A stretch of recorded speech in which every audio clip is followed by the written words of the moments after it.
Hello, hi.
Yeah. You alright? I enjoyed my walk over.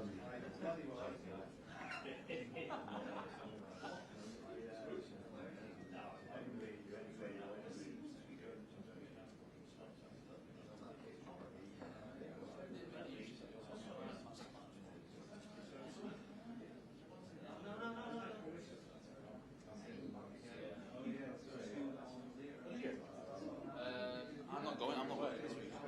Team. I'm not going, but our team. Comp. We're going down tomorrow.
Hotmail account tonight.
Afternoon, guys. Hope you're well. Same process as ever. Max on either side. We'll set an embargo partway through for 10:30 this evening.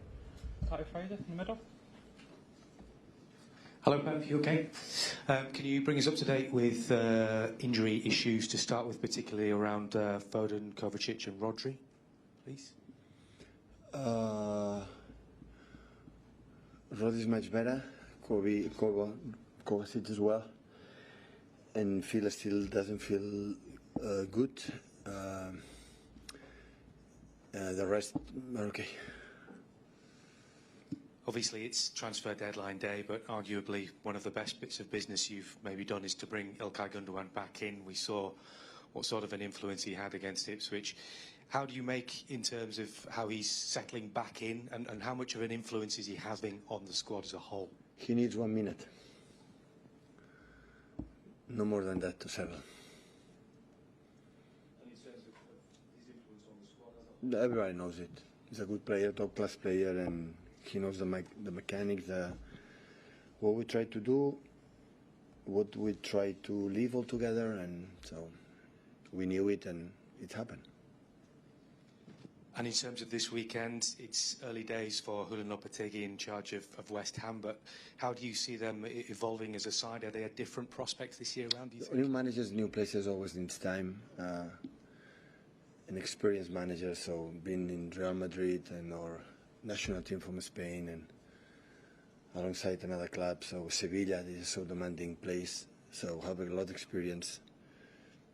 Is an unbelievable person, and yeah, so West Ham at what I already had a really good squad, and this transfer this summer bring new top players and especially up front, physicality, but especially up front, they have an incredible weapons. It's just a really strong team. Hi, Pep. I have to ask, although I think I know the answer. You're expecting a very quiet deadline day? Yeah. Thought so. What's more of a priority for you at 9 o'clock tomorrow morning, preparing for West Ham or Oasis tickets? Absolutely West Ham. Will you be in the queue? Oasis? I don't know. If we can go, we go, absolutely. So it's a good news, I think, for the world music. So they are back, so it's fantastic for the 1,000 million fans they have around the world, especially here in England, in UK. So, yeah, really good. The Ballon d'Or voting opens next week. There's plenty of Manchester City players that perhaps will be expected to be in the shortlist, but of all outstanding players, perhaps Rodri, and I know you love your midfielders, perhaps just a word on why he is expected to be in the top three, maybe, if not win it. I would love to, one player win this award for the players means a lot, so I would love it. So, but I think, I said many times, just being in contention or being there means that the club and individually, collectively, have done a good season. So, but there are a lot of good teams with the good players as well. So hopefully it's happened, but it's not in my hands. We know the strikers often win, but given Rodri's run of unbeaten games, how important he was to Manchester City, is it maybe time now that a midfielder wins it this time round? Would be delight. He deserves it, but I guess maybe another one deserves it too. So the people vote. So Rodri have made not just this season, many seasons, and the previous season, of course, was really good with the Premier League and especially in the Euros, winning with Spain. But there are players also they did a good season. Pep, obviously the transfer window has been difficult for lots of different clubs for different reasons. I know with Julian Alvarez leaving, you spoke a couple of weeks ago about looking for a player at some point to come in and fill that and maybe challenge Erling up front. With this window specifically, was it just a case of the fact the right player wasn't available? Was it a case of the club needing more time because the Alvarez deal happened late? I mean, what's the situation with that? I'm happy with the squad. So we didn't expect, because we didn't expect Julian was leaving. But I didn't expect, I don't know, because he had conversations for a long time ago with other clubs, his agent, so could happen, but at the end always you think maybe it's going to stay, but that didn't happen. And after we saw, but we have, of course, you have many injuries will be a problem, but hopefully you know, in 2-3 months, it's back Oscar and Phil is in that position, and Makati can play in that position, Gundogan can play in that position, Bernardo can play in that position, a different type of player like Erling, of course. So, and maybe it's a mistake, I don't know, but I like to work with not a long squad. I don't like to leave a lot of players without playing for a long time. And when you have a long squad and no injuries, stand a month without playing, and I don't like it. And also I feel when everybody's involved and with the chance to play, the performance of the team is always better. So, and that's why I prefer, I know the group, I know how incredibly serious and professional they are and commitment in every single game, and well, we decide to go. You're right, when we are not pretty sure, it's better wait. In winter we have, just in case happen, we have another chance. So if I'm not convinced and Chick is not convinced, it's better don't take that step. We saw the England squad announced yesterday. First, I guess, a word on Rico Lewis and Jack Grealish getting themselves back in the squad. I mean, Rico's had a fantastic pre-season and fantastic start to the season. You must be delighted to see him recognised by England. Absolutely. He deserves it for him. I'm so happy for him.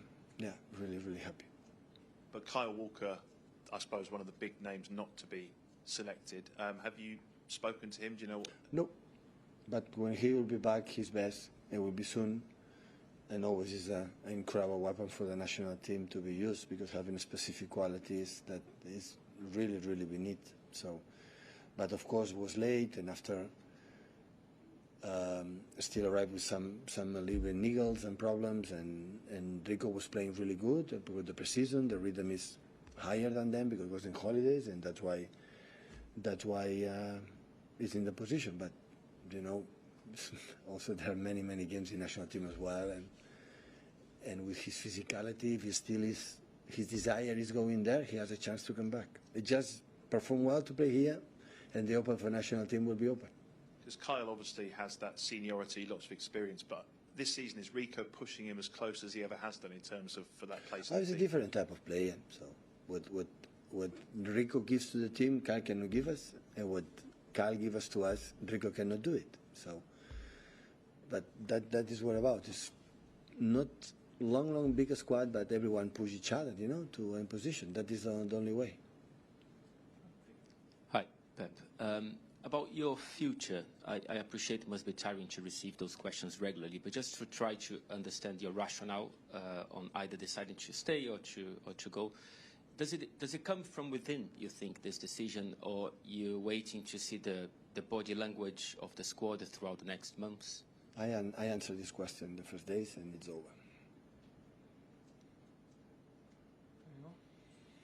Okay, set the embargo for 10:30 this evening. Somewhere to start, please.